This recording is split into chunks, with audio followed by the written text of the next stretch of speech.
Hey, Jonathan, how's it going?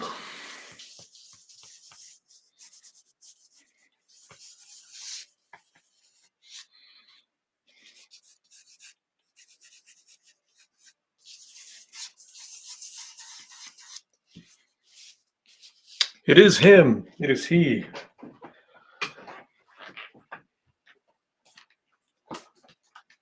I actually dug through my collection and I pulled out some stuff. I actually have basically before Annihilation every appearance of Adam Warlock. This is actually a really good interview magazine called Amazing Heroes.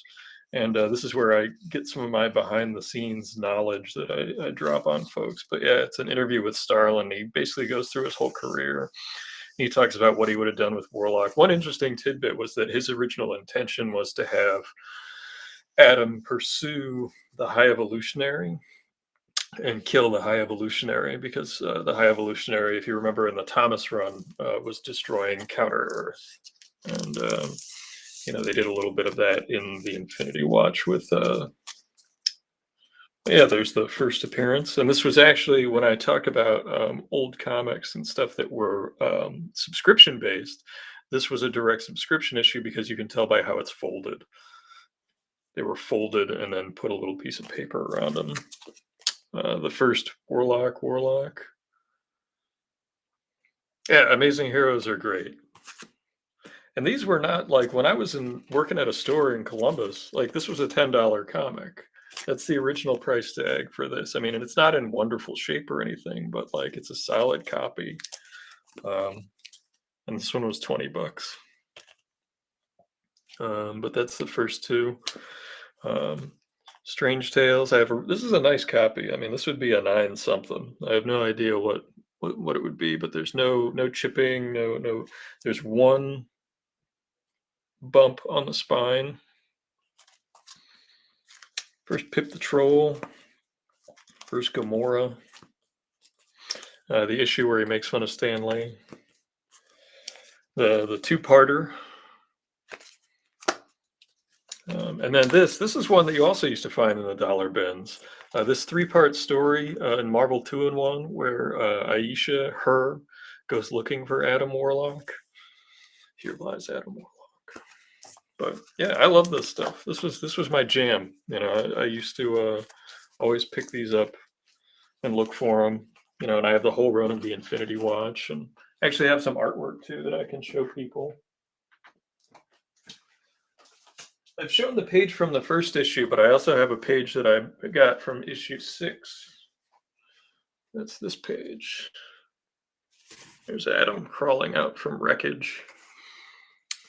Here's Moondragon, Drax, and I don't think Pip's in this one. Oh yeah, there he is. There's Pip. And this is Manwolf. I don't know if you ever read like the old Marvel premieres that had Manwolf in them. There he is right there. But I'll show you the price tag on this one.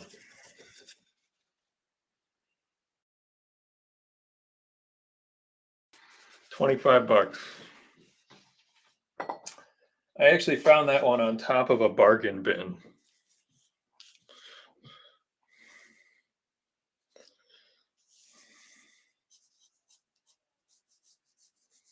But yeah, I'll show you my little quick doodles. I wasn't sure what to draw as far as a pose, but I decided to have a hand coming forward and going back, like he's emerging from the cocoon was the idea. I can show you a finished piece I finished the other day.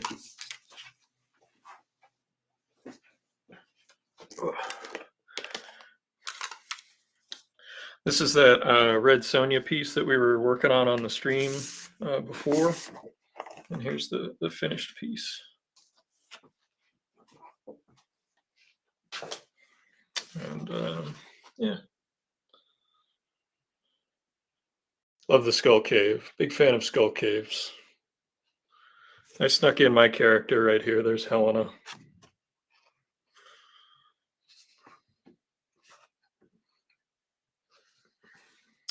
Yeah.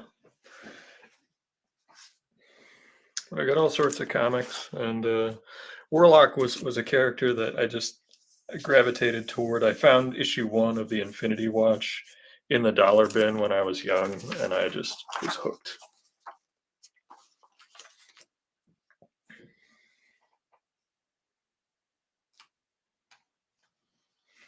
Thanks, man. And that's going to be for my pals over at Gym City. I think they're going to use it on like a banner stand at the show, and they might use it on like a ticket or something. I don't know. They said they were using it for a couple of little things this year, which is cool.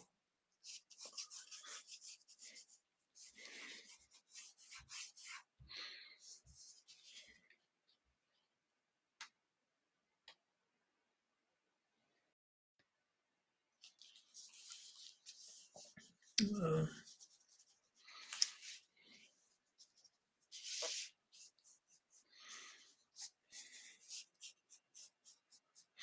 yeah, I want you to be able to see the cocoon behind him, and then there's going to be energy as like sort of the framing devices. So you have to see the top of the cocoon, and then you'll see like some of the weird little bubble things. I have some energy coming out. There's actually an artist that's going to be at FAN EXPO Cleveland that I've never met before, who drew the last couple of issues of the Infinity Watch. Mike Gustovich. I believe that's how it's pronounced. That's just me looking at it and saying it phonetically, I guess. But yeah, he penciled the last couple issues of Warlock and the Infinity Watch. 61, what is it? 61 and 62, 51, 52, whatever it is.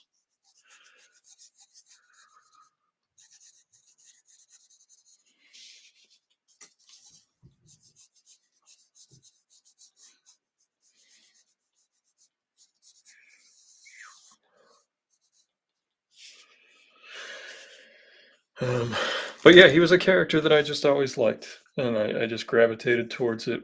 Warlock and the Infinity Watch I got for 50 cents at the Midgard Comics 50-cent bin. I think the first time I was ever there. And we were talking about it last night before when we were figuring out what to do for the show today. What made him so special and different. And actually, in Jim's own words, when he was doing Captain Marvel, he was trying to, and I say Jim Starlin. Oh, thanks so much, Shane.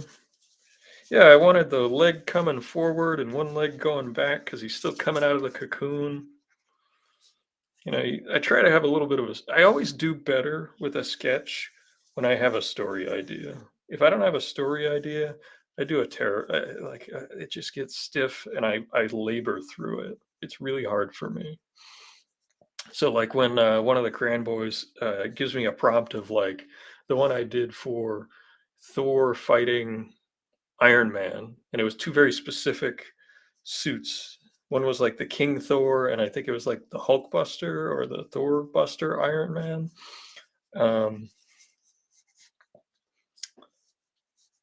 I immediately had a story. Like he gave me a story with that idea. Like I didn't have to go too far into the noodle to try to cook something.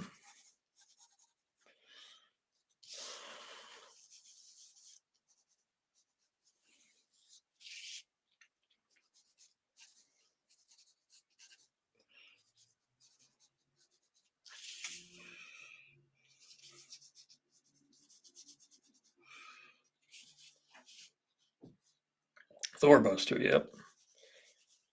That was from issues that, there were some Thor issues I was reading around then because it was Tom Mandrake did a couple of really good issues during like the King Thor run. Those were really cool. I love his work.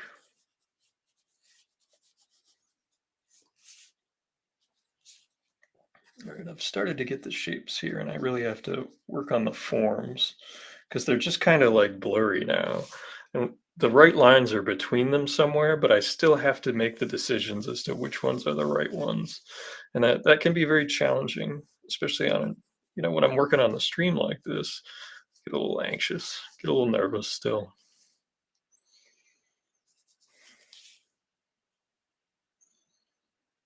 Hey, Mark. Oh, thanks so much.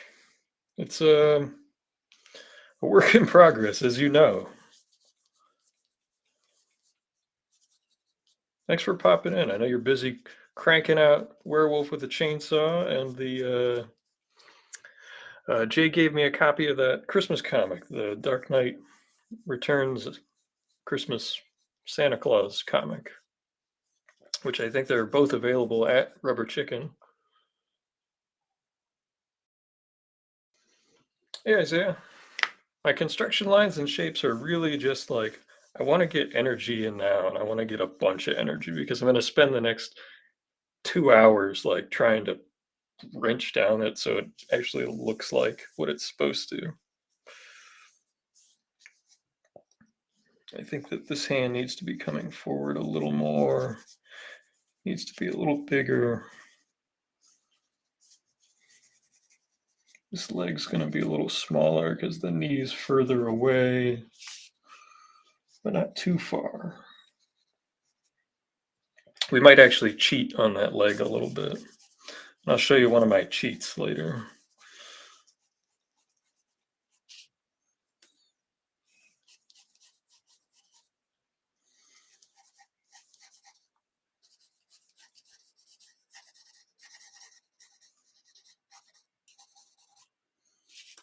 I want to make sure that if I'm cropping part of the leg, that you at least get enough of it to see that it is solid, it's solid, and that it, if you were to continue it off the page, you'd know that his weight is distributed. Put a UPC over it, yes, right there, and then we'll put a title right here, and I just have to draw this arm, and then, then we're good.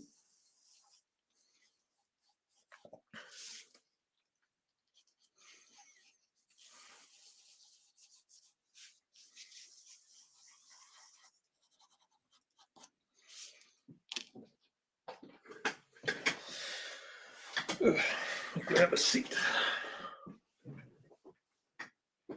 Get this out of the way.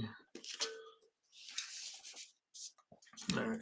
Another thing that I'm not afraid to do, because I use two different erasers now a lot of the time. I'll use this gum eraser, but then I'll also use a white plastic eraser. And between the two, I can really clean off the paper of basically any amount of lead I need to throw down on this thing. And that was always something I was really nervous about because one of the things that I was always scolded for when I was being taught was how messy my paper ended up being. So there'd be all kinds of smudges, and I would just leave it on there. And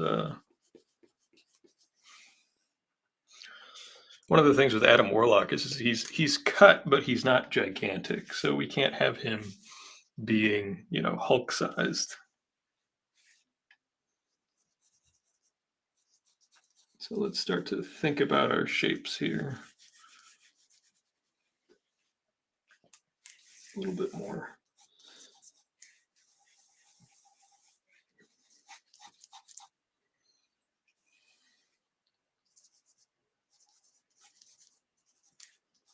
A bit more purpose. It's really good to be excited and to go into it with a lot of energy because like finishing a drawing or it can be a process of what's the word I'm looking for? We got some smart writers in the audience tonight. It can be more of a like a deconstructive process where like you're expelling energy into it. So it's like or at least that's how I work. I don't want to project. I really don't. I hate when people generalize with that type of a projection. But when I'm doing a drawing, I put a lot of my guts into it, and I know for a fact that Chris Campana, and I have talked about this, and he's similarly where he will. Sometimes you have to go on muscle memory to make a deadline or whatever, but like, you have to put a lot of energy into it. Douglas Misery.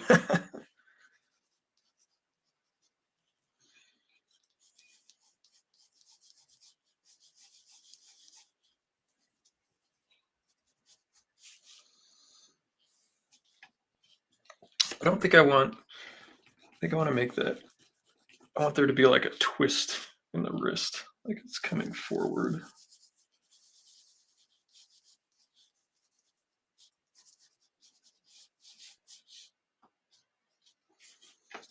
I think this arm is too big.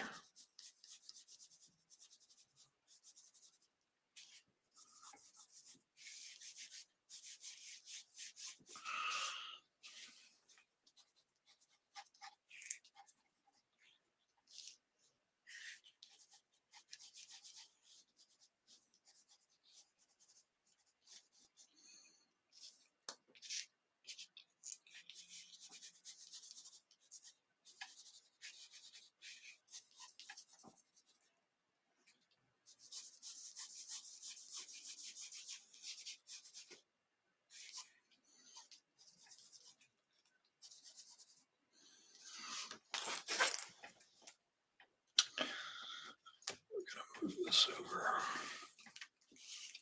Because the way the pieces fit together are not always how my brains want to tell me they fit together. There's like more intersections and more overlap than sometimes my brain wants to perceive. You know, because there's certain ways that you figure out shortcuts to do different angles of different things, and or at least I do, and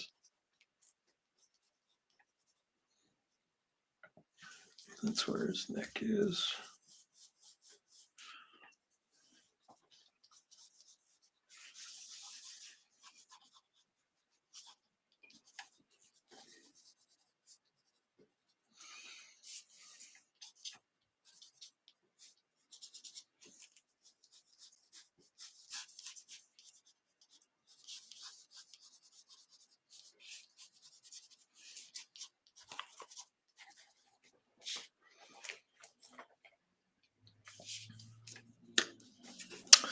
See, I'm not liking where this is going. He's like too bulky.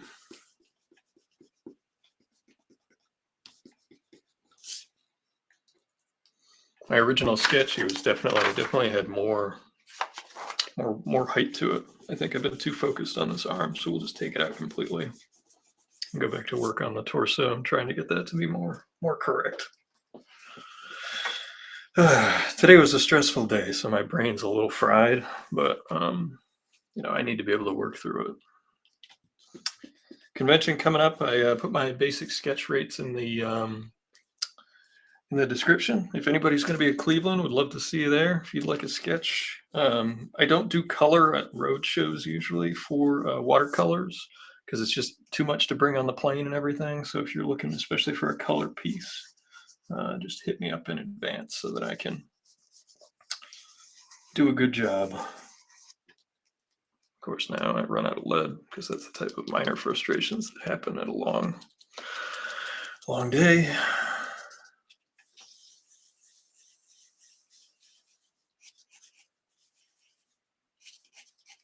There we go. That arm's a lot better. Just that little crook adds a little bit more motion.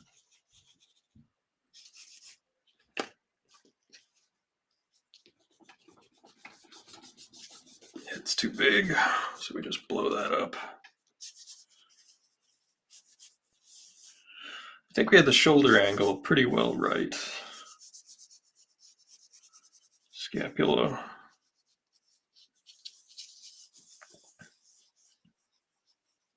Yeah, head was too big, too bulky. It's like I was drawing the Hulk.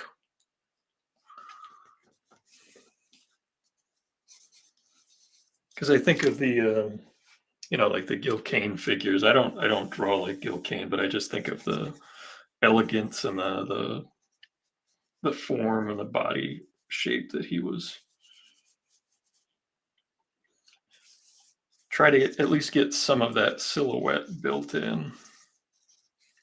And that was actually one thing that I thought Angel Medina did really well.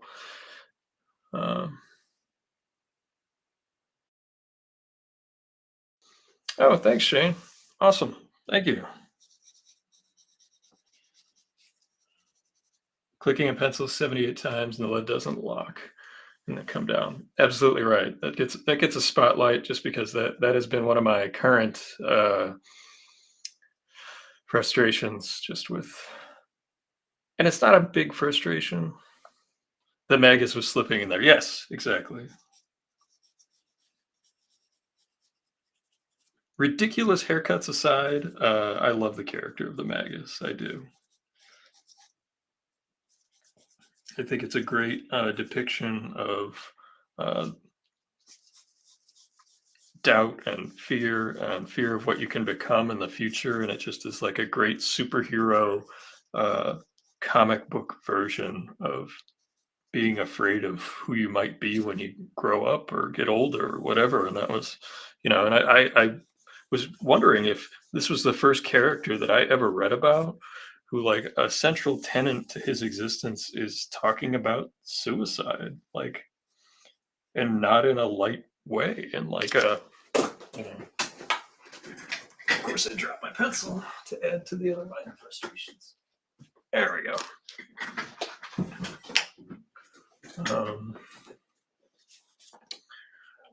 But yeah, I think it might have been the first character that was really like paramount to his. There we go. I've taken these things apart so many times that, like, sadly, they know how they work.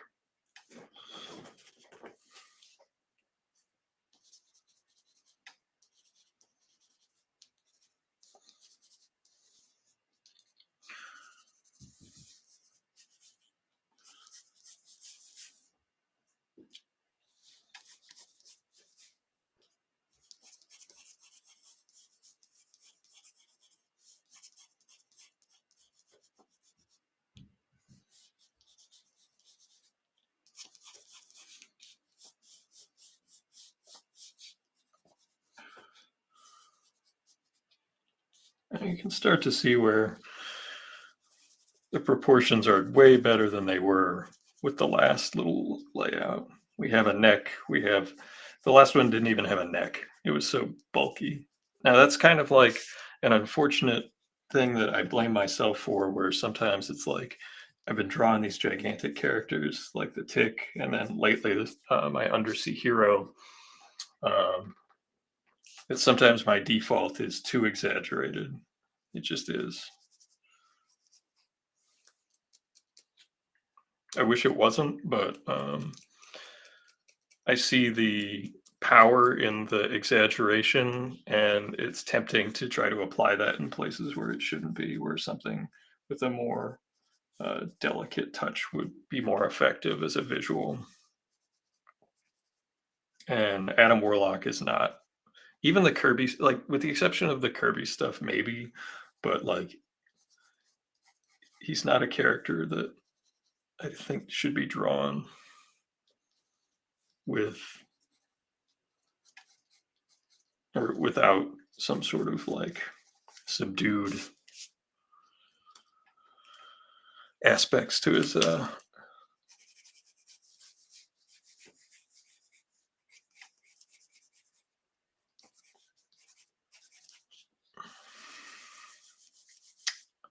overall.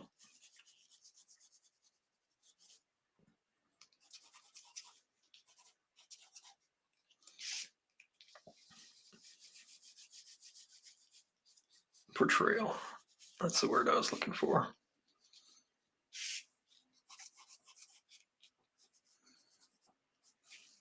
Might have to break out the ruler since the head's basically straight on. Scapulas.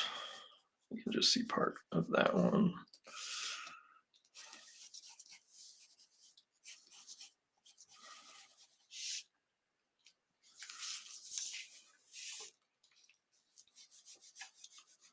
A lot of people got introduced to the character that around my age through a series called the Infinity Gauntlet, and that was kind of the basis for a lot of the MCU stuff in the Phase One, the Infinity War, I think is what they call it in the movies. Although there was an Infinity War comic, which was they took some little bits from it, but they didn't, you know. do very much. And that book was drawn by George Perez and Ron Lim and Joe Rubenstein.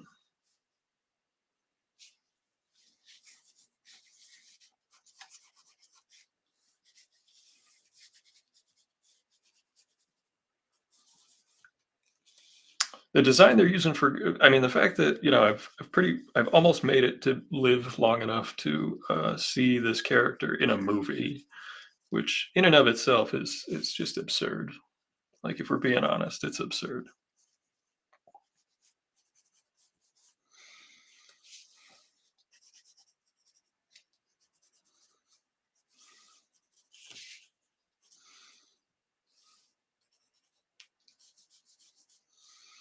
But for a long time, I was like, I remember when Jim Starlin was doing a Thanos series in the early aughts, mid aughts, somewhere in there, 2004, 2005, somewhere in there.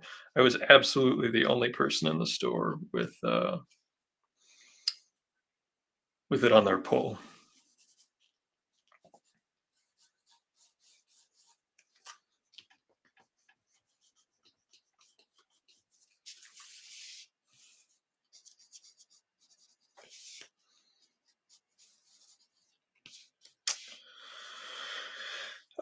Infinity Gauntlet was the first crossover book I ever read. Spoiled me on all others to come, says Jonathan. I agree, Shane. Like, I never thought we'd see him in a movie because he is not, because his subject matter is not exactly kid friendly. I mean, I guess if you just did the superficial story of the Hive and how he came to be, and then you just hand him this soul gem for no reason, you could sort of wash out the heavier stuff. But yeah.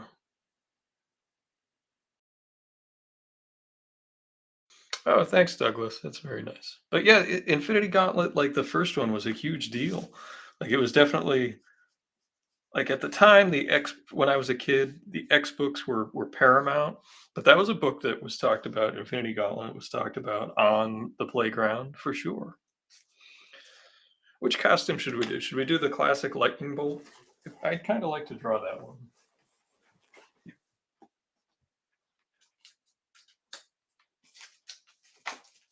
Ugh. Let's get us some reference.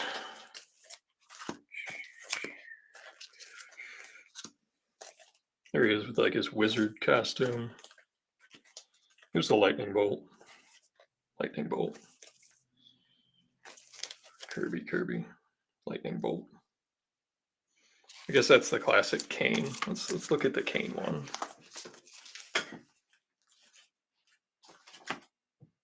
Such a beautiful cover.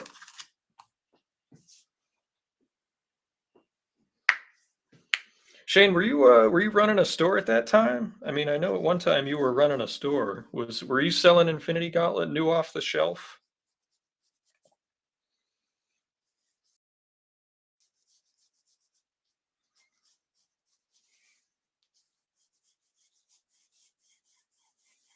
Or was it a back issue sale for you guys?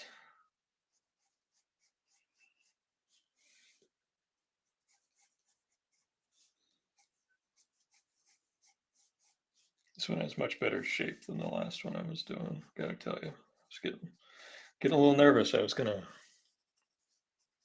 give you guys a total dud tonight. You were at the store then. Okay, cool. Cool.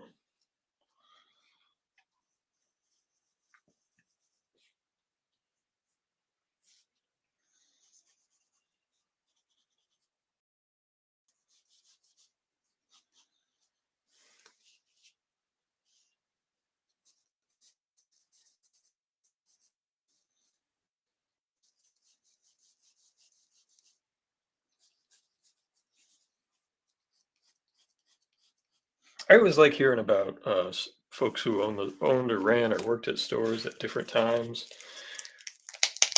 Gauntlet War and Watch were all big deals. Yeah.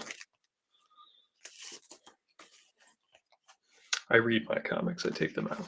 See, it's not in great shape because I think I paid maybe $5. That might be the original price. Maybe I paid $12 for this back in the day. But yeah, look at the beautiful artwork.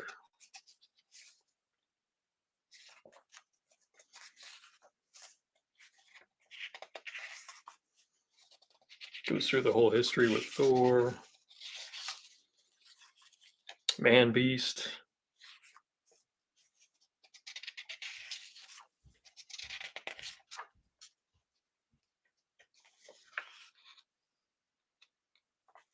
Yeah, look at that. So good.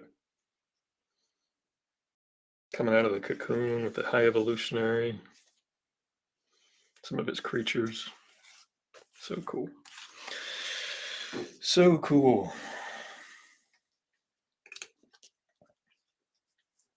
Yeah, but I always like talking to folks that worked at stores or owned stores at different eras, just to hear about, like, what were the big books, what were some of the books that maybe your customers liked that maybe other stores didn't like, because there were always those like titles that, whether it was a person in the store who liked it that got other people to try it.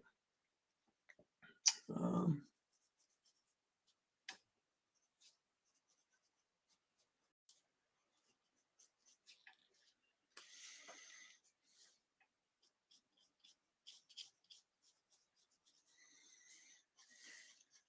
I actually remember when Walking Dead came out, because I was helping out at a store when that came out, and that was one of the books that everyone at that store was reading from the jump. And we just remember, like, hearing that the sales were bad and they were going to cancel it. And uh, that was just like one of those books that was like the people who worked there put it on the employees choice shelf.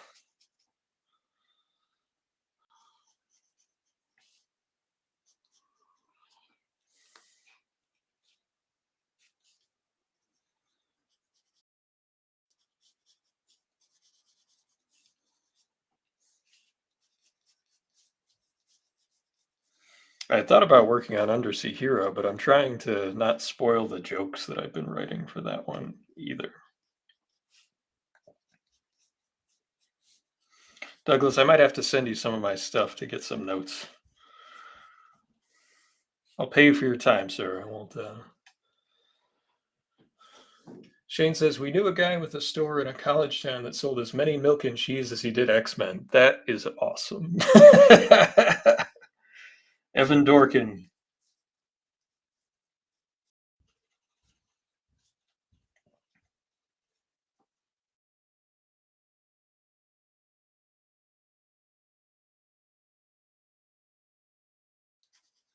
that's what happens. That's the power of like the staff's selling a book, you know.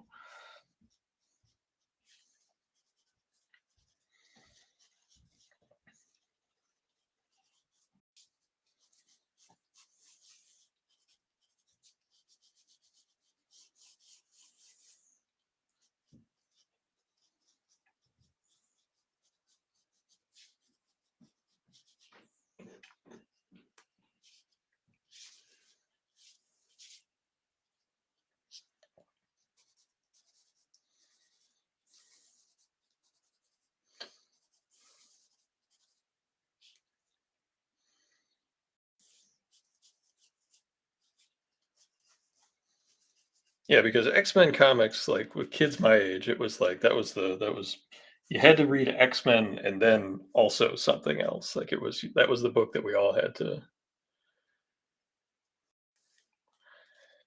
I've actually, Douglas, I haven't gone to really any indoor stuff, but I watched some on YouTube. I know that's not the same experience you're trying to get me to go check out, but like I've been listening and taking notes on comics on YouTube, and you know the jokes that are worth the long setup and delivery towards the end of the act versus the short gags to get you through the end. That's structurally I've been looking at a lot of that stuff. Like Lewis Black is a favorite of mine, and he has a few really good bits where he sets him up right at the onset, and then he tells a whole bunch of different interesting jokes, and then it all comes together with the return. This line's not going to be here in the end, but what it does is it helps me visualize the space. This line I need to establish, and then just as his frame is coming forward, I need to establish lines that go like this, and then coming forward here, because his knee is coming forward.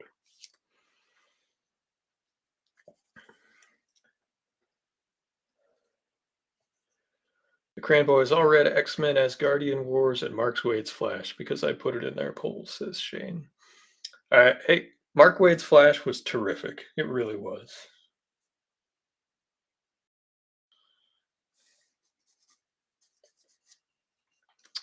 Oh, I watched. I'll send you some of the links to some of the stuff if you want. I just some like some amateur ones as well. I just watched it. There was not a laugh track, and there was not. It was not all winners. I would say they were from like a couple of clubs in Boston, I think.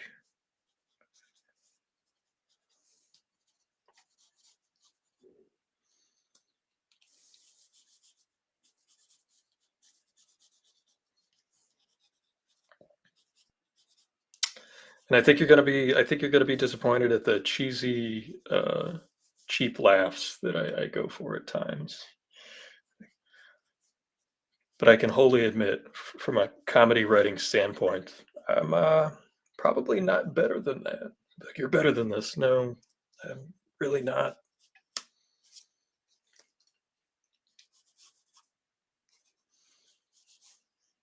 Still putting the pieces together on this figure. I don't know why it hasn't fully come together yet for me. It doesn't look terrible, but it doesn't have the power. At least not yet. Maybe when we slap some line thicknesses on here, it'll come together.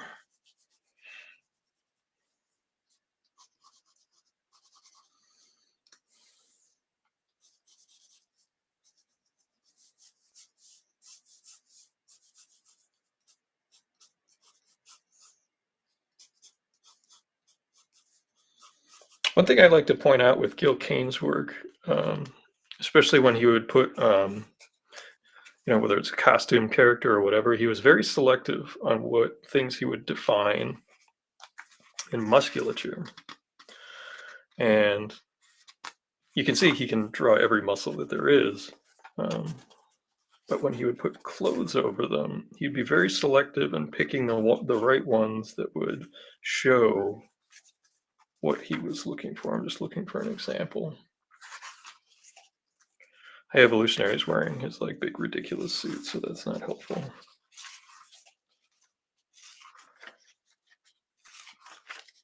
So you can see it here. Like, it goes from hard lines here, where it's the skin, to like soft.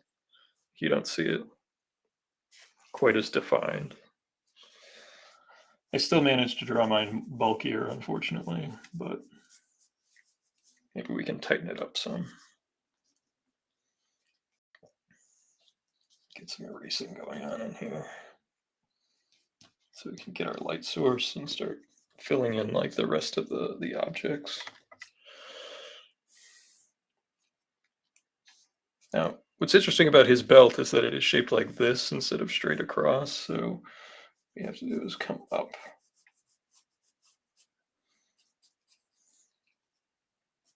Back. Those intersecting lines, very difficult. And they're so vital. Anywhere where two things connect or overlap, like right here, this is a really hard foreshortening of this shoulder, because you just need to show just a tiny bit and just the right amount, and it has to intersect right at the right point. It's so hard. This arm is much easier, the forward arm, much, much easier.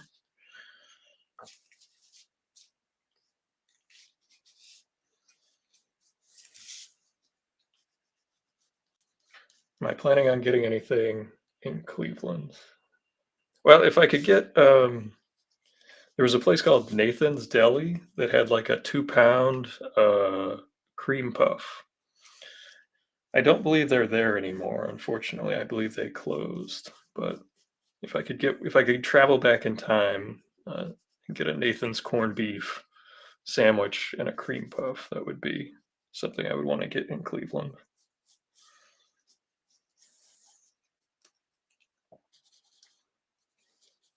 I honestly don't buy as much stuff at all anymore at conventions as I used to. Like, if I find deals for original art, or if I want some cheap dollar bin stuff, I don't really buy as much as I used to.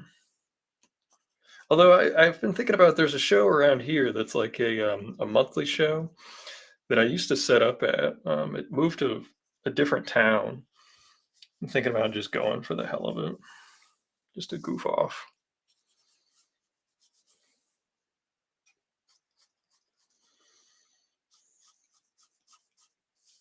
Now we're going to use this line right here. If you see this, this is the shoulder, uh, flared shoulder line. We're going to use that to show the twist in the figure, because we don't have any other lines really.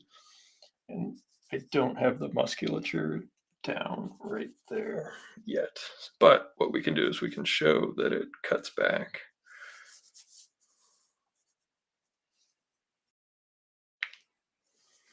Showing restraint, yes. Restraint, brokenness, however you want to look at it.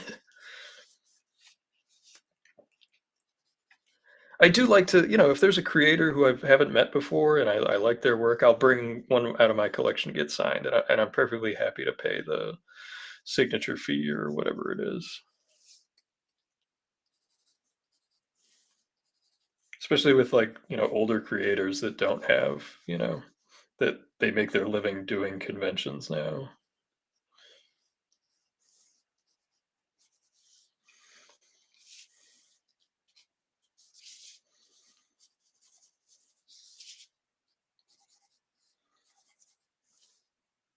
You got the what is that? God, what the hell is that muscle called? Brain's not working. Oh well. You could look it up.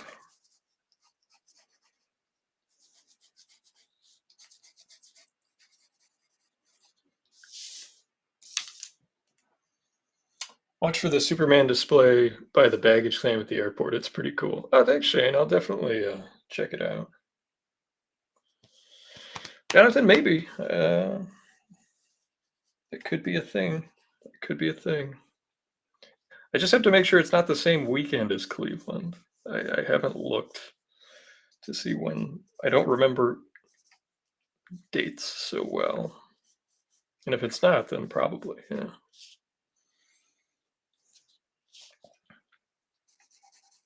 One thing I always found kind of weird with this is the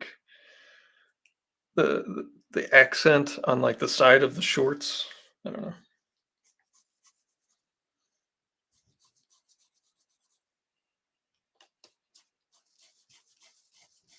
This line has to come up from the middle of that.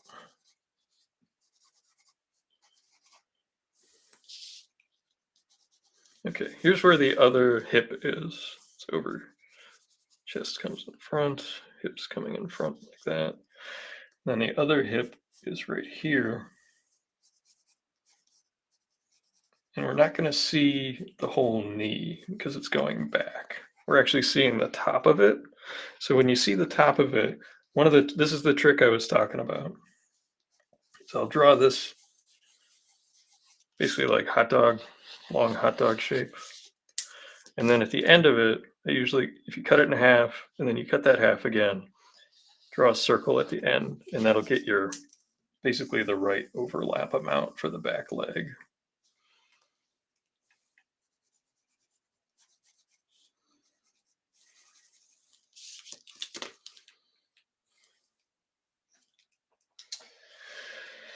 I need to do a show or two before CCI, at least one before going to that Thunderdome.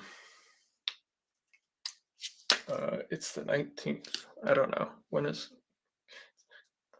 Cleveland? It's in the description, I think.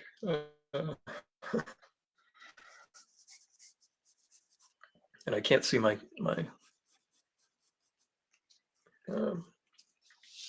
what you call it, calendar from here.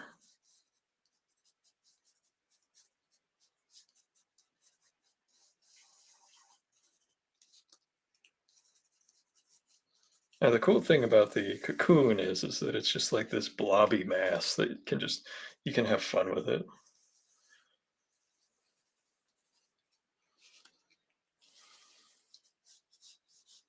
And then it has like this Kirby light at the top. Now, what I want to do, one of the things that I try to do, especially when you have something that's straight on like this, is I figure out ways to take the symmetry away. And sometimes that's with lighting, sometimes that's with energy, sometimes that's with different things that are part of the environment. I'll try to find ways to remove the symmetry because I find symmetry painfully boring. And it's also just extremely laborious to achieve.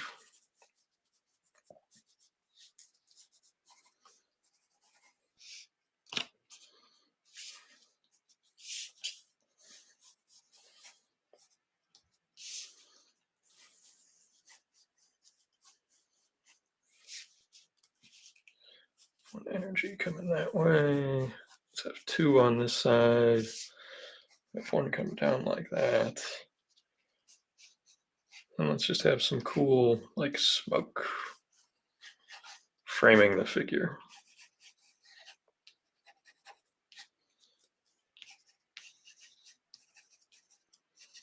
Okay. Now I think it's pretty well. It's okay. It's okay. It's not perfect. I need to work on some of the lines because I did some of my lazy lines in here. That's because I'm tired.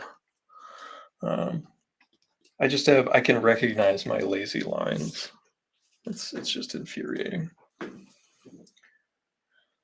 Cleveland is the 24th. Jeff Goldblum vibes from The Fly. Oh, there you go. Yeah, coming out of the thing. Yeah, that's a good analogy.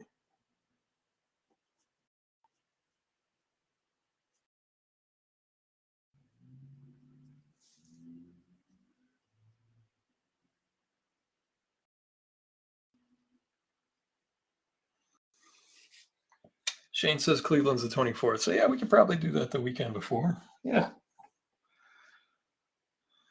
it would be fun.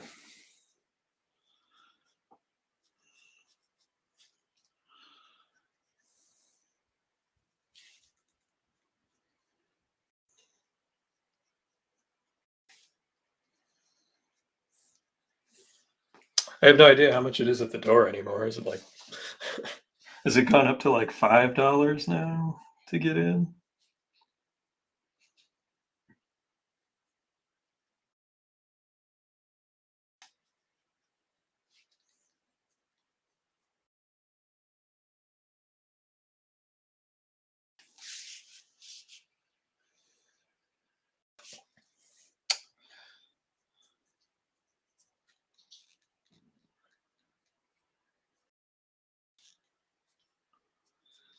I actually have quite a bit of other Warlock sketches and stuff I've gotten over the years. I have a comic art fans page.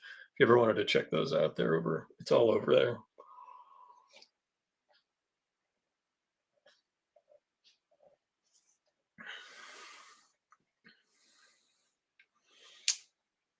There's also that Next Town Over show on April 1st.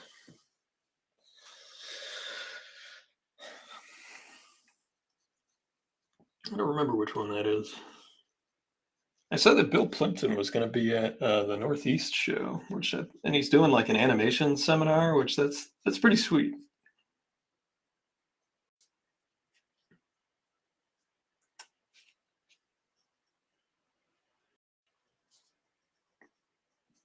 Could also be sad, you got like, an Academy Award winning animator doing a seminar at a little tiny comic show, but yeah.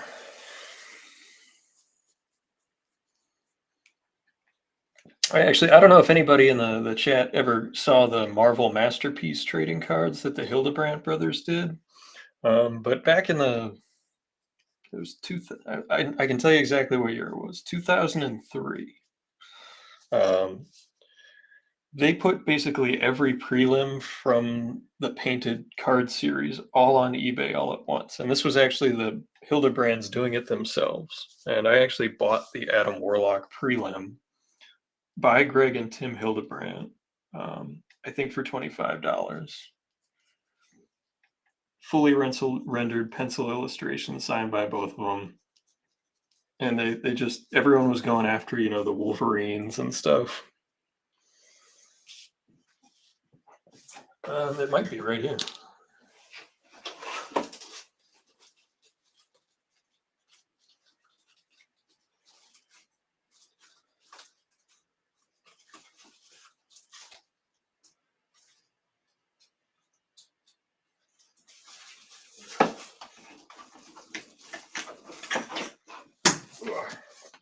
Look at this binder. There it is. It's by Greg and Tim Hildebrandt, and yeah, it's signed by both of them. If you look up the trading card, it was just a portrait with like some blue, low light, warm, and there was some warm light here. But yeah, this is the composition that they used.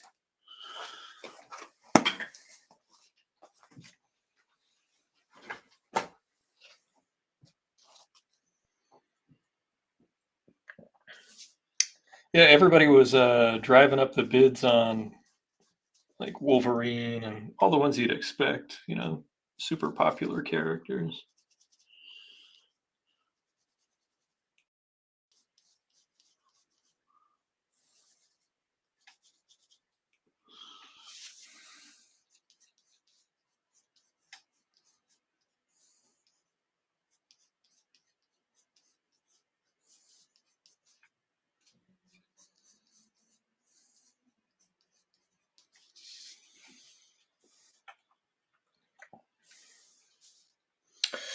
Woohoo, indeed.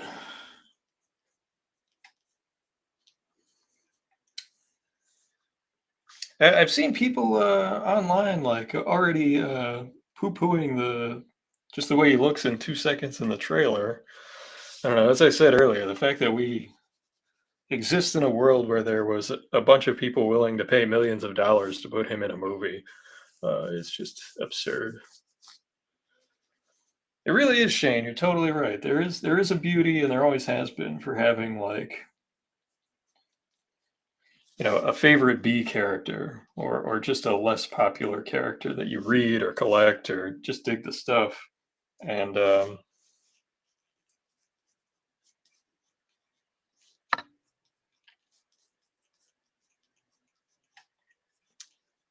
going to sound weird. I've been spending just an awful lot of time trying to get better at drawing like more volume in hair by having better layering. I actually found an old hairstylist, the book that they would have at the salon um, of just different hairstyles, and I've been practicing, trying to add more dynamism and volume to the hair I draw on people.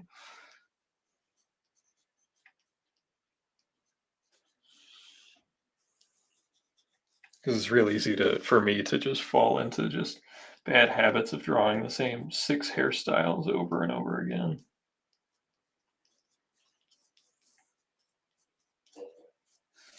Desiree says Will Poulter is a good actor. He'll be great. Cool. I don't know if I've seen him in anything, but I will take your word for it.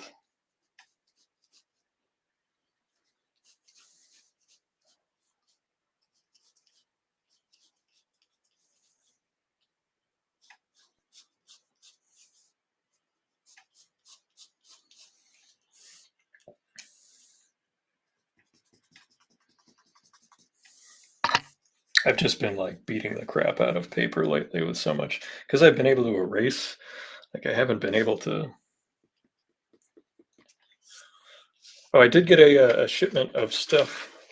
He's in We're the Millers, Detroit, and Midsummer. I've been meaning to see Midsummer, but I've heard it's highly unpleasant to watch. Good movie, just not like a after work wind down type of flick.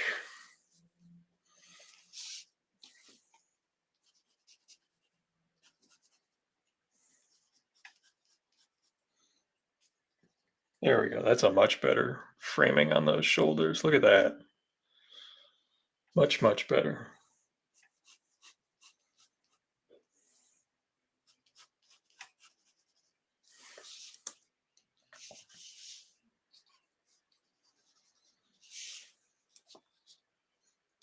Midsummer's like a whole day of trauma film. Trauma or trauma?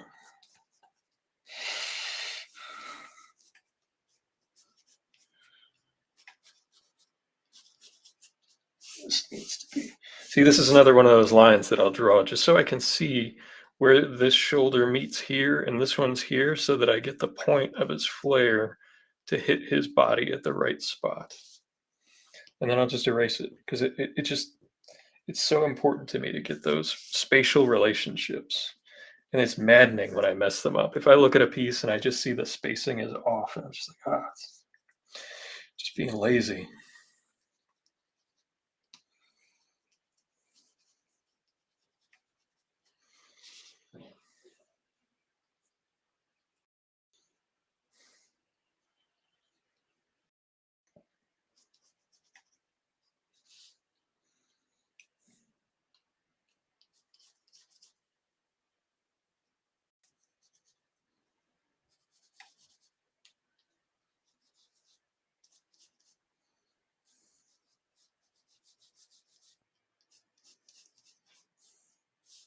And we're looking down, so we're not actually going to see the whole pectoral muscle. So we don't need to draw the whole damn thing.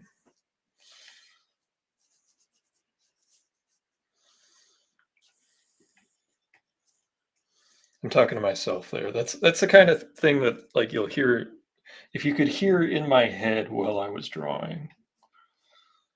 Like, don't do that. That's Ian, don't draw that. Don't be lazy. Those are the type of things you'd hear in my head. And if you could say it in the voice of like one of my baseball or hockey coaches, that would be better.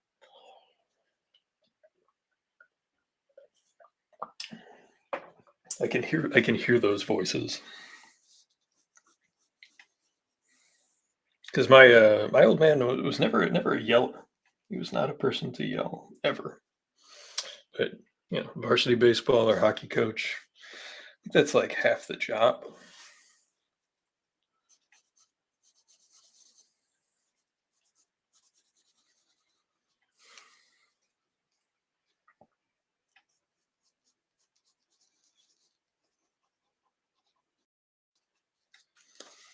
Really just trying to solidify the figure now. There's some things I've got right, and there's some things I'm looking that are still wrong.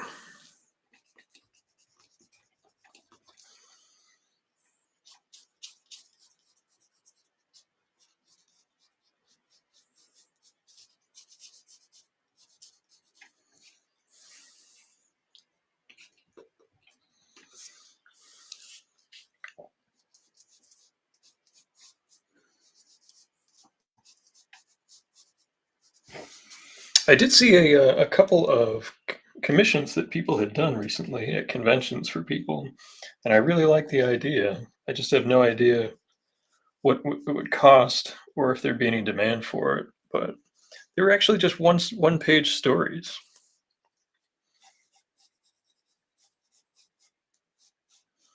I thought that was a neat idea. A handful of panels. I'm sure they cost an arm and a leg for people from, well-established artists, but I don't know. I just don't know if that's something that people would want.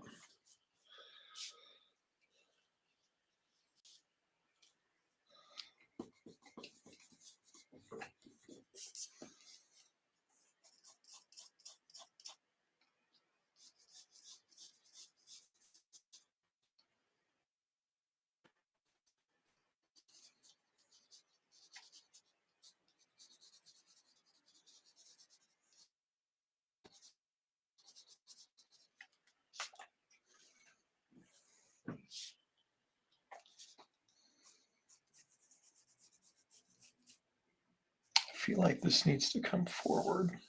This needs to be here.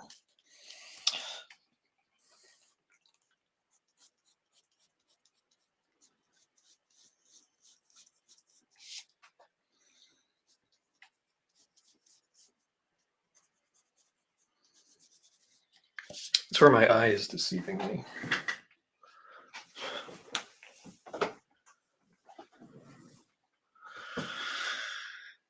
I mean, it was just seemed like an interesting idea. I saw a couple of really neat ones. I'm sure obviously it's a lot of work.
Everybody else surviving the week. We've made it to Wednesday, which is, generally the halfway point. Anybody hit the shop this week already? I haven't been a Wednesday warrior in some time, but I'm always impressed by the folks that get out there every week for their new books. There's a lot of chatter about some Spider-Man cover online. I don't read Spider-Man, but it seemed like it's a highly anticipated release this week or next week or one of them that's upcoming. They were even saying that I'm waiting for the John Kent series next week. I'm not even sure what that is. What's that?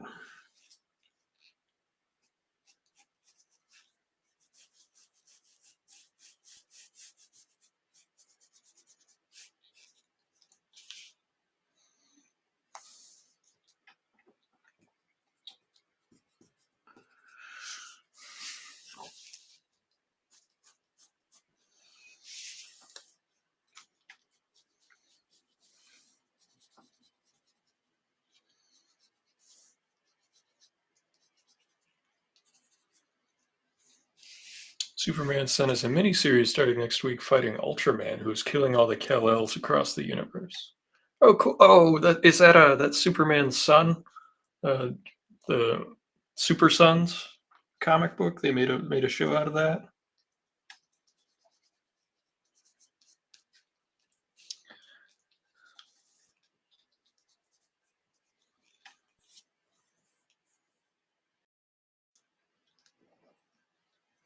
Oh, neat. I've seen a few episodes of that Lois, Superman and Lois show, and that's pretty entertaining.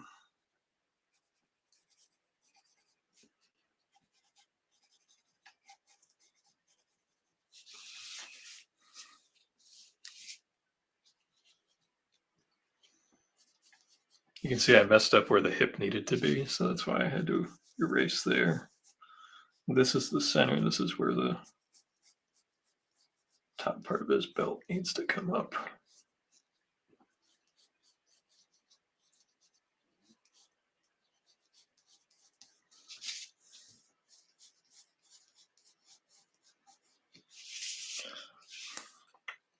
One of the things I've been working on, and you can see it here, Superman and Lois rules. Yeah, I think he makes a fine Superman. I think he does.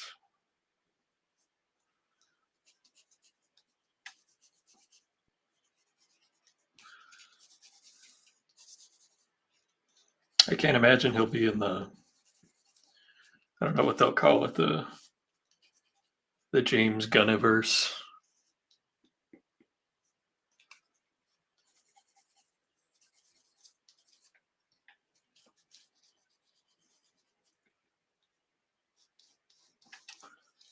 Giving myself permission to spend more time on a single drawing. That's been something I've been working on.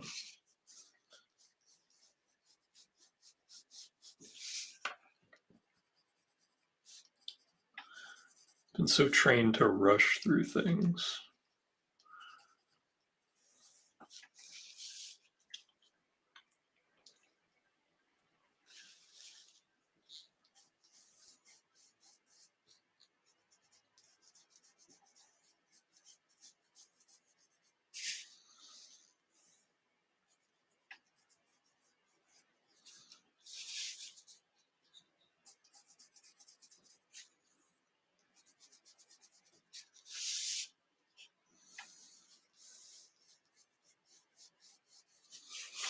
Yeah, I have no idea who they'll get to play the new one. I mean, they'll probably hire the kid that played Elvis for all I know.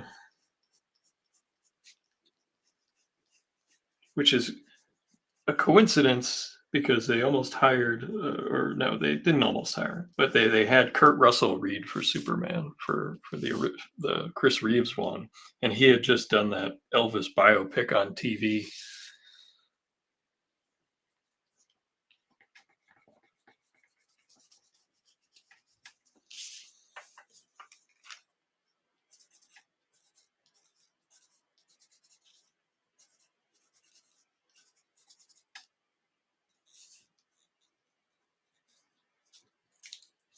It is a coincidence. It is not ironic.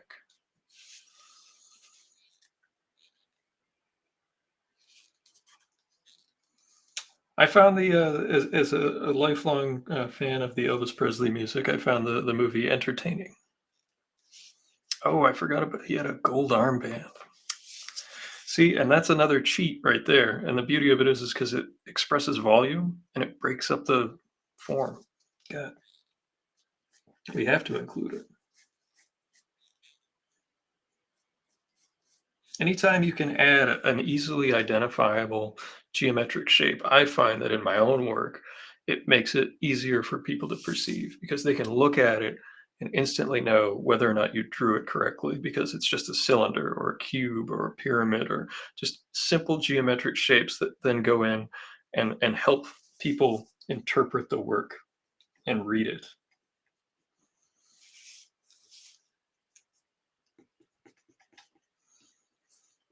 At least that's what I find. It's like a visual anchor, like a universal shape or something that can draw people in or help them understand the composition.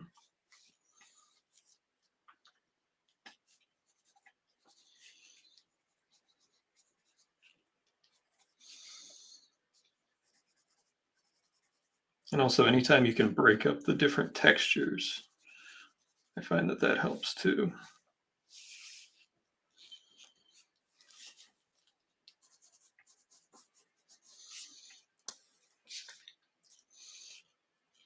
And you can see how much longer I'm spending on these. Like, I remember when I was first doing convention sketches, and hell, Shane, you might even have one of those, from back in the day. Like, I don't, maybe I had stopped doing them at that time. I don't know. Maybe I was still doing those Copic and Prismacolor marker drawings. I used to try to fly through those at conventions, and I just did some bad drawings. And some of those have come back to haunt me. Hell, somebody sold one of them on was it Comic Link? I don't remember, but it was a Bebop and Rocksteady drawing that I did, and it is abhorrent. But it's because I would just rush, and I wouldn't give myself like this mental permission to just keep working. And that has to do with like building up confidence that I can get through a drawing because it's daunting. Like even to this day, it's like, how am I going to mess this one up? And then you get, at least I'll have those really bad days where it's like, heck, even if I do mess it up, nobody's going to see it, so nobody cares. These are just some of the mental mind games that I play with myself that make it harder to finish work sometimes.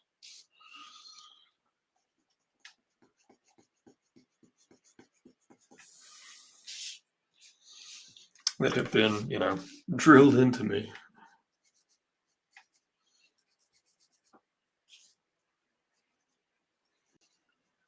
Now, one of my cheats that I use, and I don't know if Douglas, you do this with your when you're constructing hands, but I overemphasize the knuckles because if you look at my hands have been beat up. I've broken all of my fingers, um, and I have large knuckles. And when I look at my knuckles, when I look at my own hand, I can see this very distinct shape, and it is essentially a rectangular or an oblong cube that helps me to anchor the hand, and that gives me some dimension out, and I can turn a cube in my mind and see it from different angles, and that's what I do with knuckles to help me anchor the hand. Now, I still have to get the proportions right, the proportionality between one and another, but it helps me to think through it. Because right now I'm not looking at any reference, I'm just drawing, from memory and projecting what I want to see on the paper.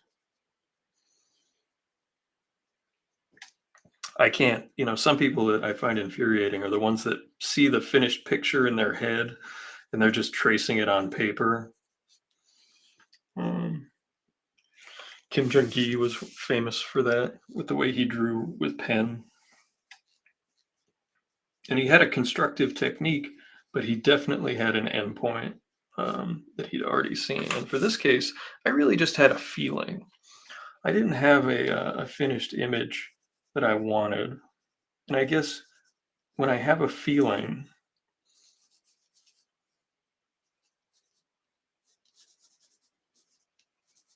instead of an image, there's a little bit more forgiveness for myself for when I have a a messed up bit of anatomy or something, because I'm not trying to get a perfect piece of anatomy. I'm trying to get a feeling.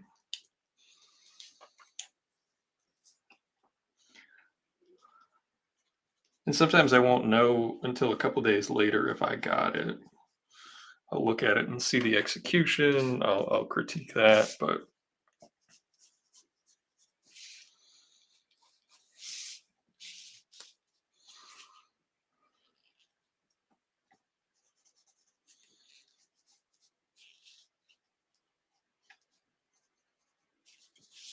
I'm actually going to turn this upside down because there's a little bit of foreshortening going on here, and the hand is a little crooked.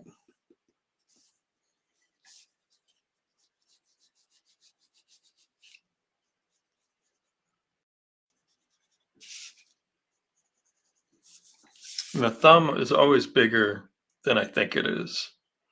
I always think of the thumb, when you see it from different angles, the proportions of the thumb from the wrist compared to the other fingers.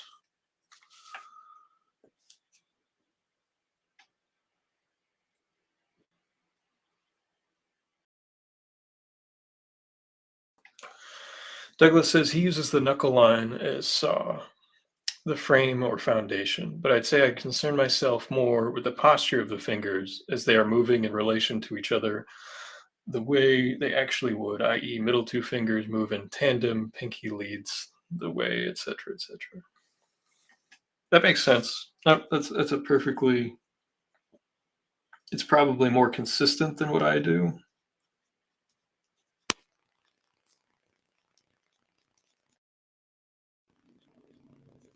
But for me, I just picture those simple forms and try to put them in space.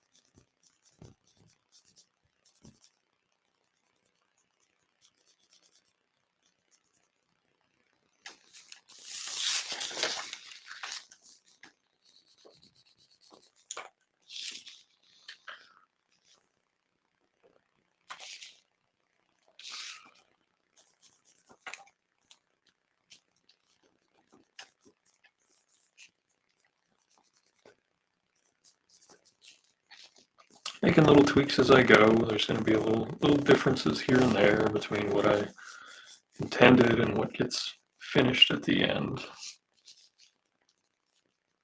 But if I can get the feeling I'm going for, I'll be happy.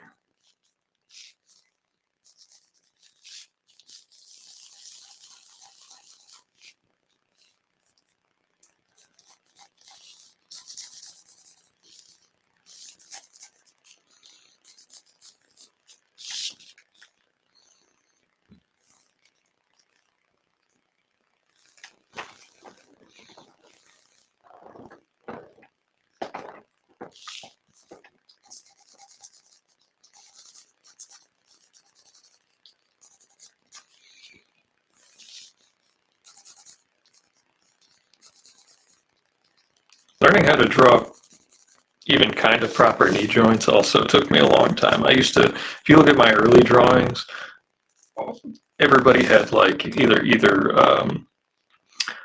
what would you call it? Like very knobby knees, or they didn't actually have a joint, like the femur just hooked with the top of the lower leg bones.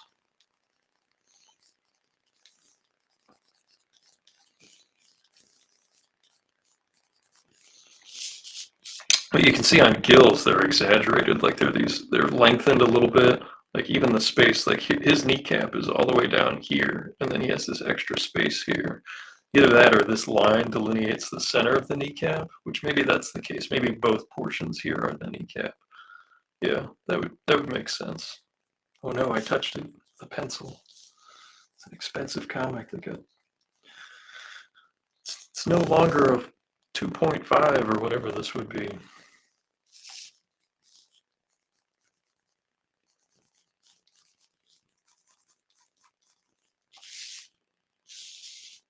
I might bring his boots up a little bit just so that we can see that, because again, just that little bit of geometry makes it a little easier to understand.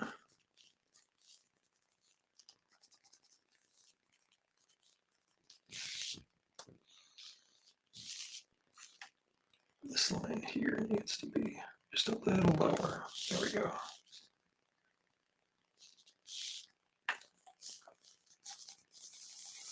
You know who drew figures in this type of position really well, and I'm just thinking of it now looking at it, is Dave Cockrum.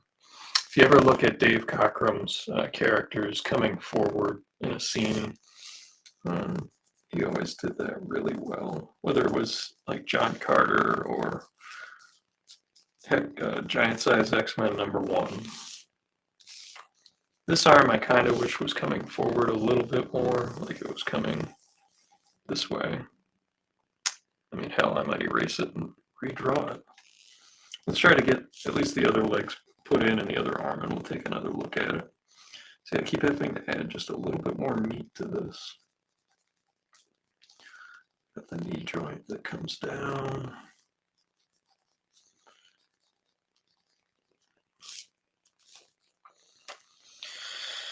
Because to me, this comes flat. Too flat.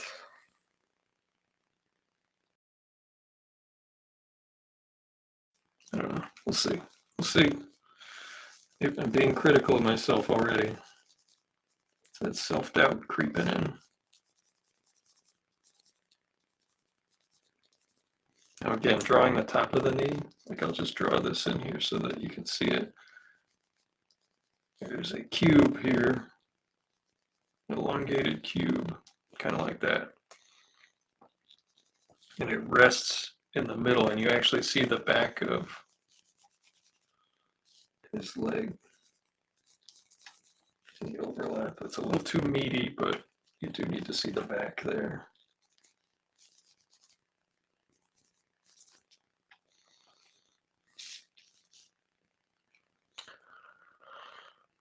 With my hands, I only need to get the point of expression or movement across to the viewer. I see what you're saying. I feel like this arm needs to be more dynamic. I just do. But let's get this one in. This is the like reverse foreshortened arm in the back. I used to be so lazy with this type of positioning on a figure. If you look at some of my old drawings, I would completely just ballpark it and it would just be off every single time because I had no basis for it.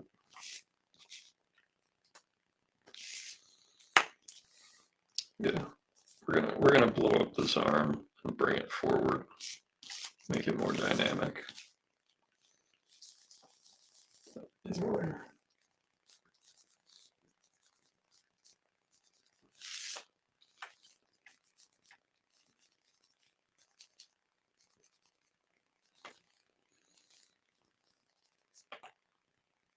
Let's see, I also like the break at the leg. There's just something about this part that I don't like. From here, can we still have the break, have it come down over here with a little bit more of the hand coming forward? I think we can. I think we can do that.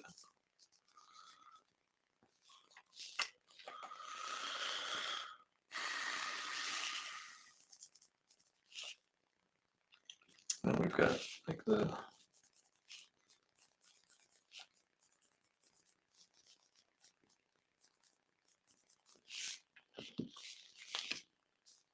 I don't know. What do you guys think? Fist going down, or I think it should come forward some. I do. Even though, like, what's the difference between the thumb being here and here? I just think that there is. I don't know why. That's just what my guts are telling me.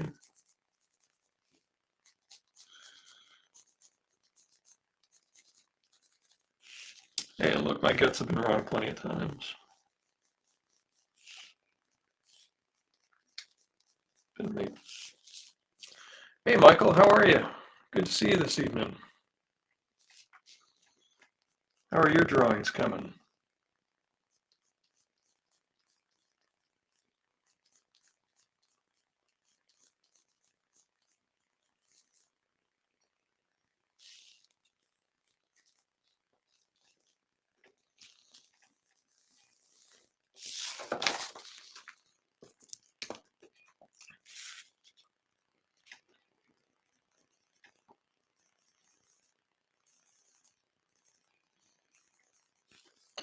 Yeah, see, there's my knuckles.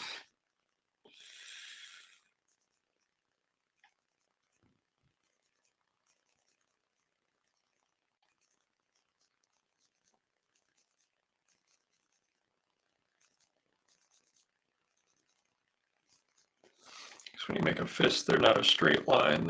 They've got a bend to them. Comes over.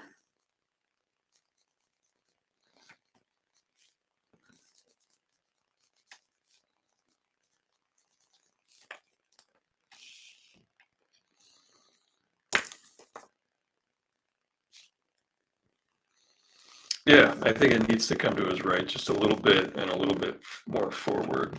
That's where I think it needs to be.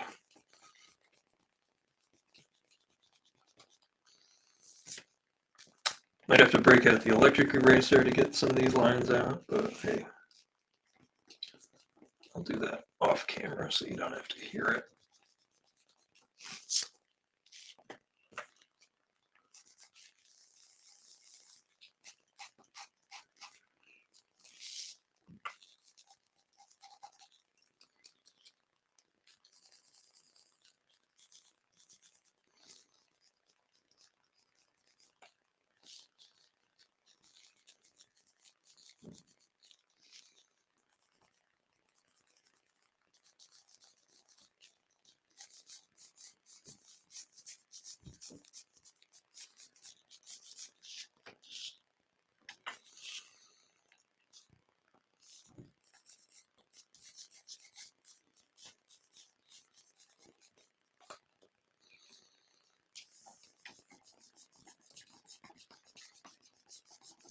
Blow it all up.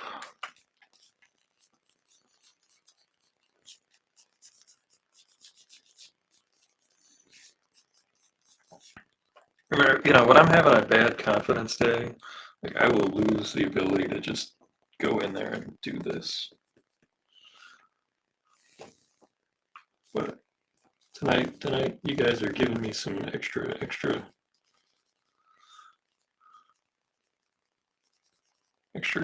gumption. Chutzpah, extra chutzpah. That's the correct word.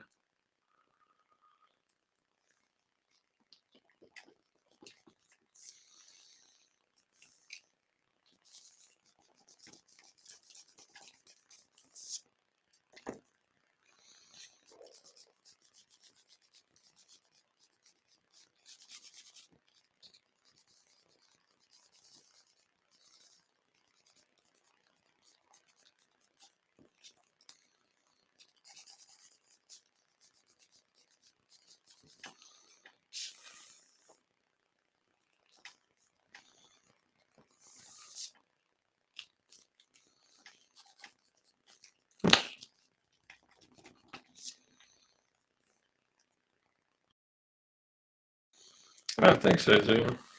Thanks, Mark. It's the extra chutzpah.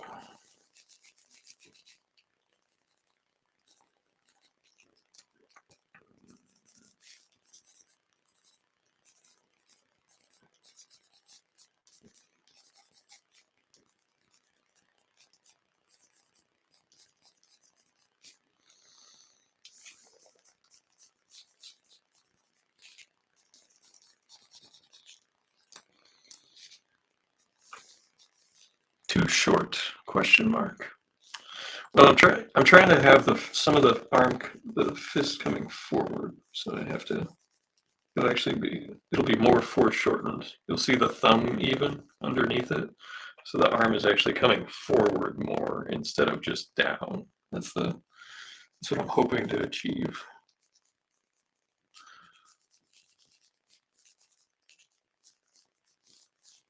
And then we add the gauntlet. It'll be like that. We add the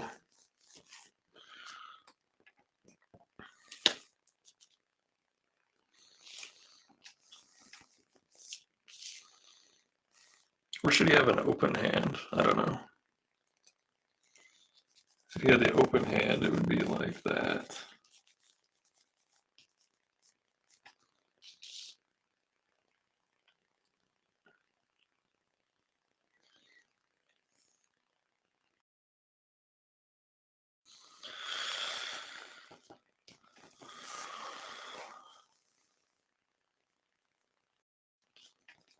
Yeah, let's open the hand. Why the hell not? Make it even harder, right?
I think you're destined to be an editor then.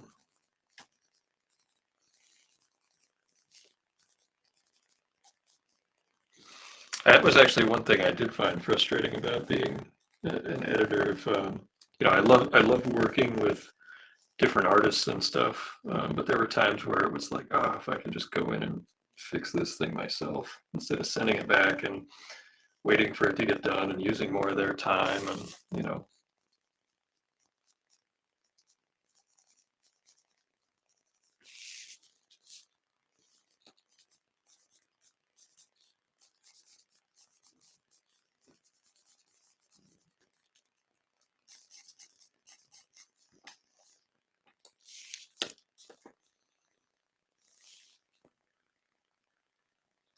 really gone on a journey with this piece, I would say.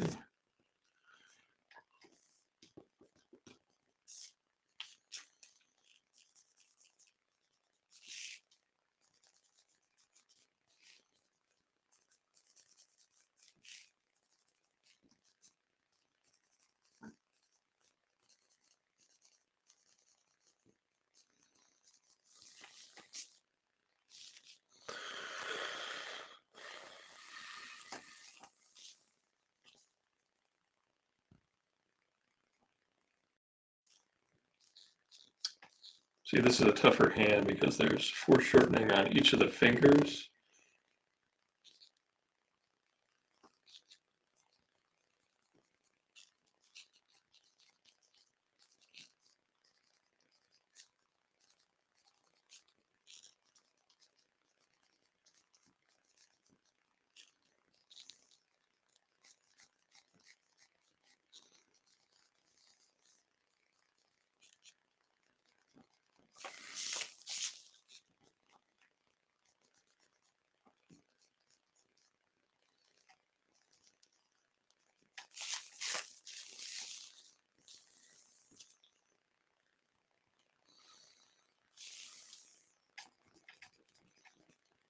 There was an arm on that hex slash cover I just did for the folks at Rubber Chicken that I redrew it about 7 times because it was like an awkward midpoint of foreshortening.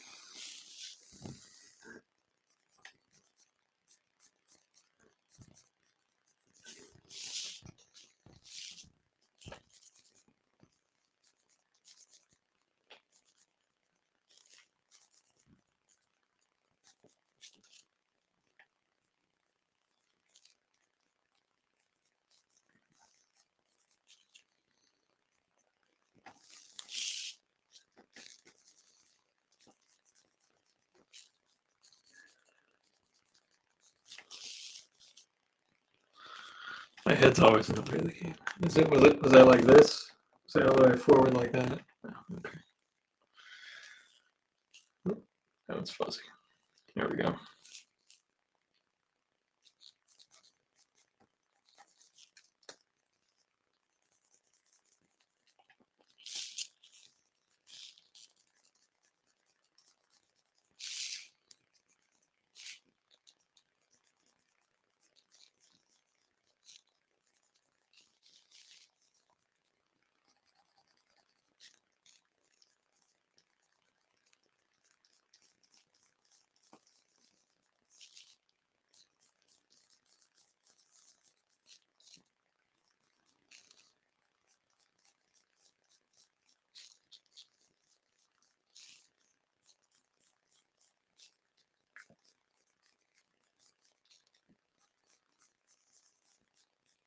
I'm doing a show up in New Hampshire. And Jim Starlin's going to be at it, so I'll definitely bring a couple of books to get signed to that one. It's the Little Giants show. I think it's in April.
I agree.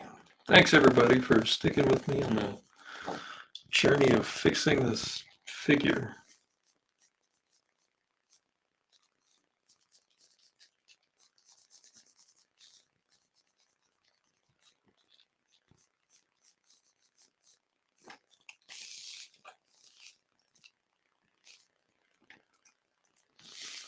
I'm going to have fun inking this one when I don't have to be thinking about all these drawing principles and such.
Hey, Ethan. Yeah, it's going to be fun.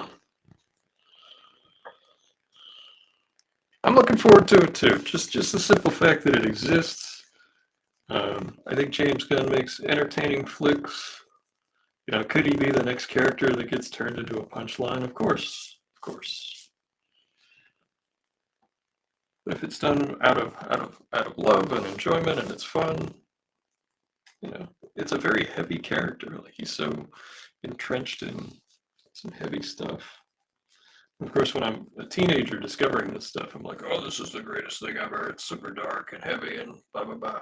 And then I'm like, you know, I've reread some of this stuff as an adult, and I'm like, yeah, you know what? I see why Pip the Troll is here.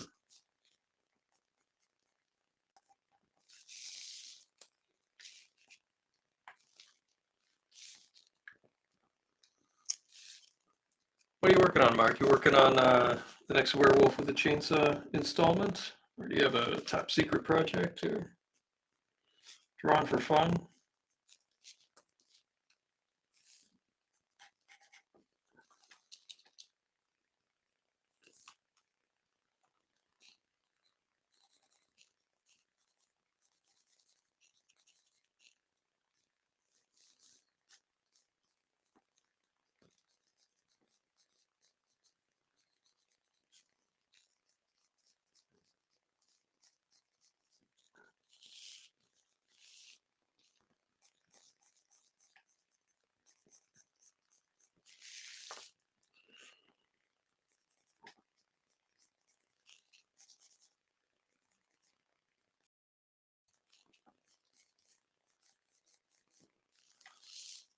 Other thing that's making this a little tougher on me is issue 4. Excellent. You guys are cranking them out. Staying on a schedule. Look at you.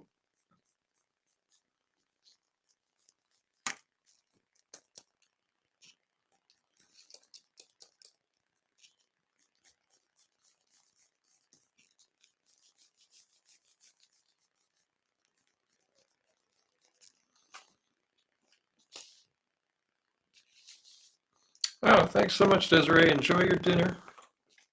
Hope it's something good.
Hey, thanks, Mark.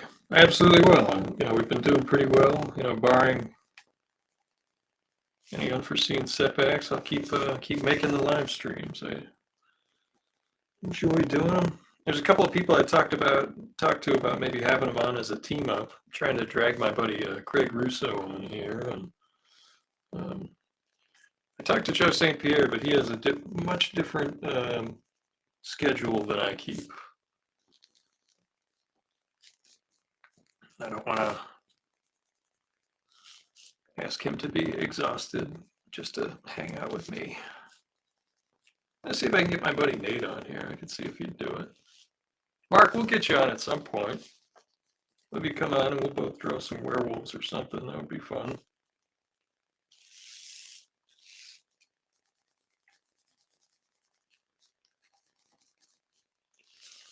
Try to get all my pro artist buddies on here.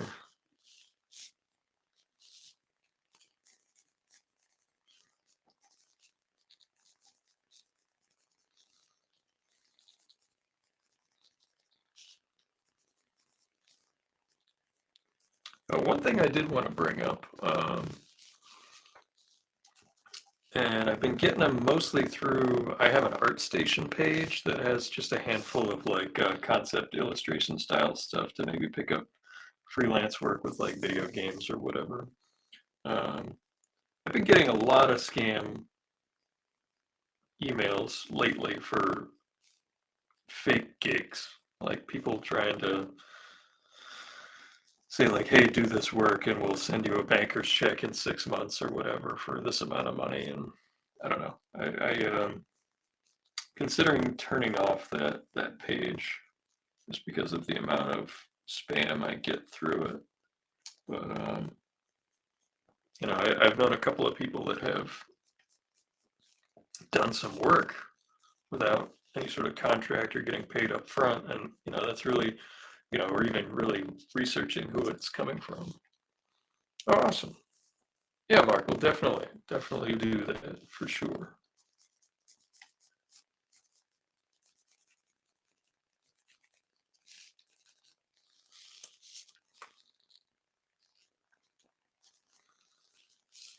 Douglas will tell you I give you the hard-hitting questions.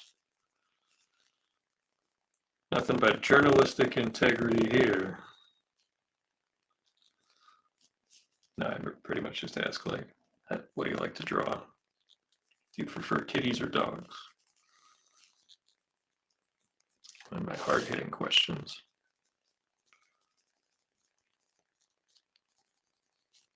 You'll definitely get some baseball questions for sure.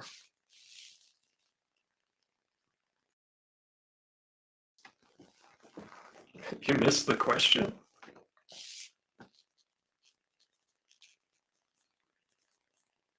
I asked you lots of questions. We only got distracted a couple of times, I think.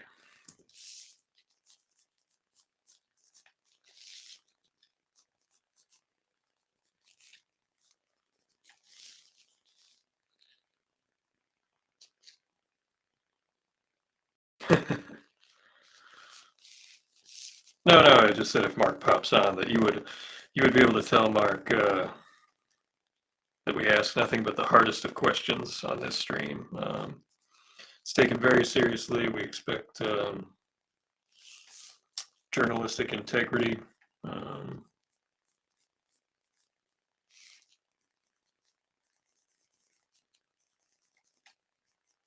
No goofing off. All very, very serious. Very lots of frowning. Very serious. I think we laughed most of our way through, except when we were talking serious drawing stuff. I think there was a fair amount of laughing.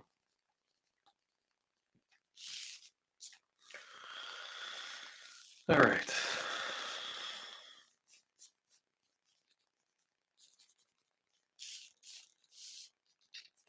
Our form is definitely better. Yep, that's. Mark says, I'll read smart people books in preparation. Yes, exactly.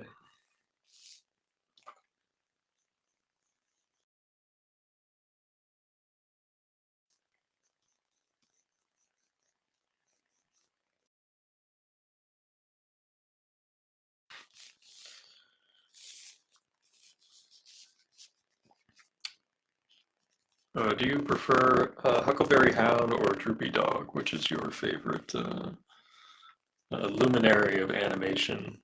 Um,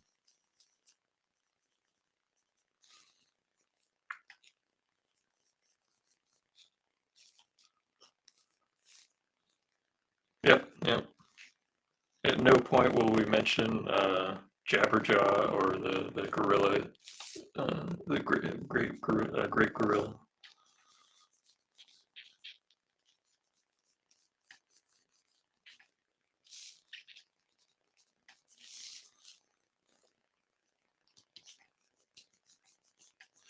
Should we try to do Kirby dots? I don't. Kirby dots are not my strength. I can't seem to get them to do what I want them to do.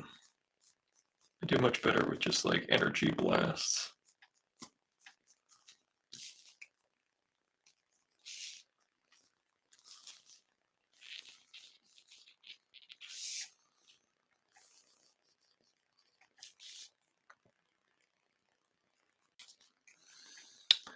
Now the pen that I'm going to use for a lot of this is the Kuretake Pocket brush. They call it a brush pen, but it's the if you've ever used the FH pen from Pitt, the Faber-Castell, it's a flexible head pen. You can see it gets all kinds of cool line thicknesses.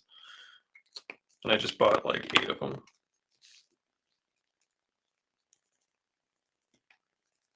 Because I love them.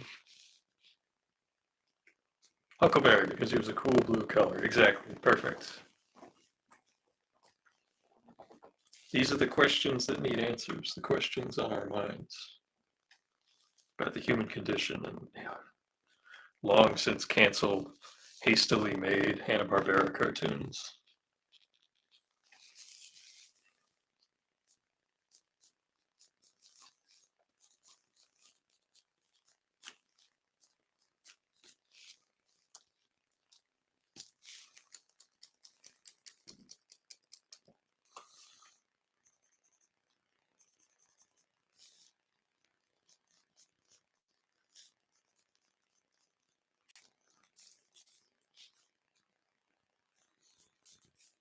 We're all going sane in a crazy world.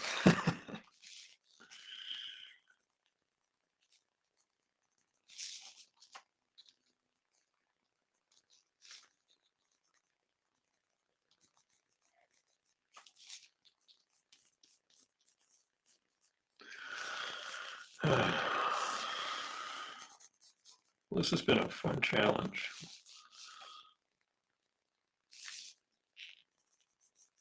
Everybody here tonight definitely helped me out. I was doing a lot of not very fun ad layouts today.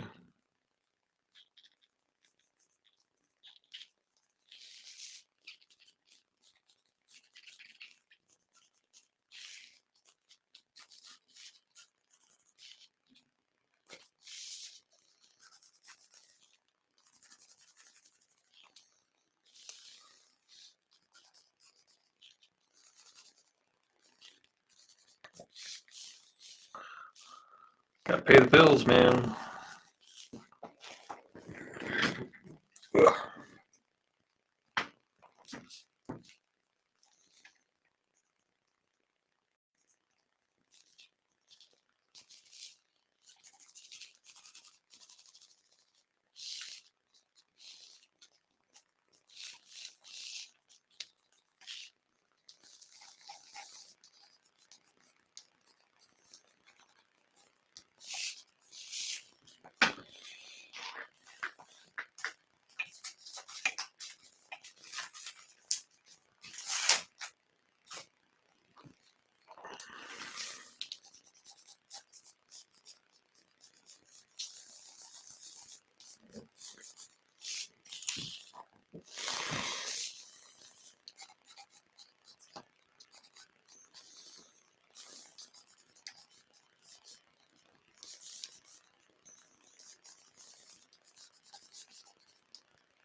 But you can still see how loose the pencils are, but they are at a point where they're close to being at a point where I would sit down with a pen and start drawing in ink on top of this.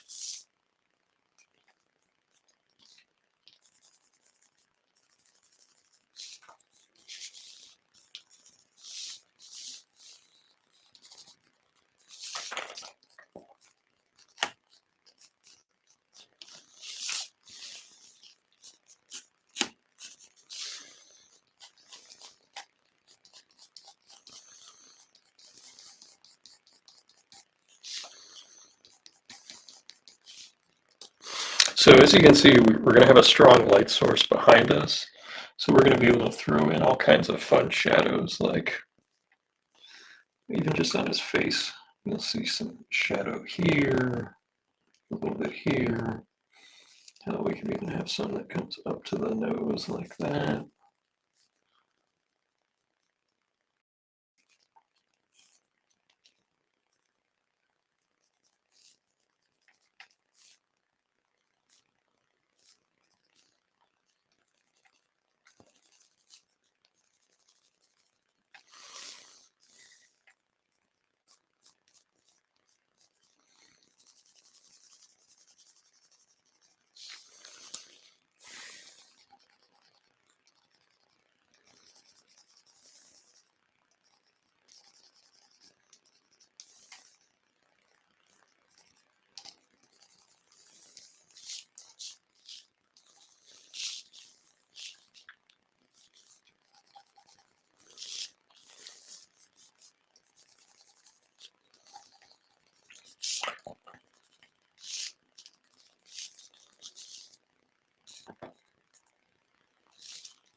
I don't know, I actually kind of like the graphic look of it without the shadow there. Yeah, I think we should have the shadow under his jaw over here. Yep.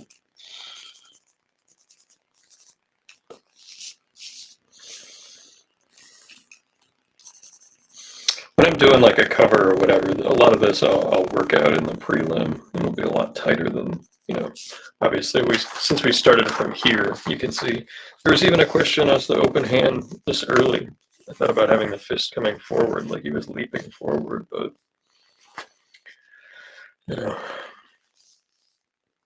But here's where we got to this evening. It's 10 o'clock. And yeah, I appreciate all my friends being here tonight. We got still a fair number of folks. Mark, Isaiah, Douglas, everybody that hung out. Thanks for spending the evening with me. I hope you all have the good rest of your week.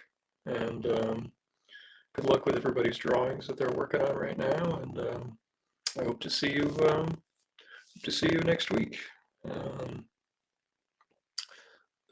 One last plug. There's still a Kickstarter for Doghouse that I did a variant for, and I'll be at Cleveland's FAN EXPO in a few weeks. So I hope to see some of you there. If not, I'll see you on the flip side.